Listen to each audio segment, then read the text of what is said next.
কবিরা গুনার মধ্যে যারা আমরা আছি, যদি আমরা কবিরা গুনাহগুলা এই নিয়তে ছেড়ে দেই যে ভবিষ্যতে আমি আর কবিরা গুনাহ করব না, আল্লাহ খুশি হয়ে আমাদের সগীরা গুনাহগুলা মাফ করে দিবেন।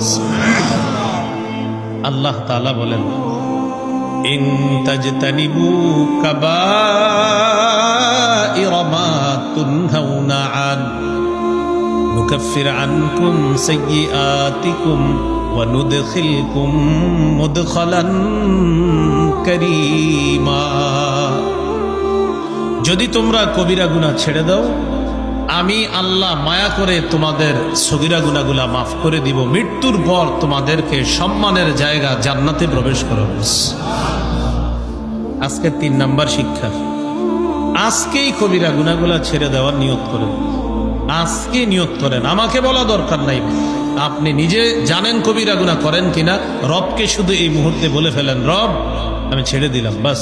এ হলো 3 নাম্বার কথা।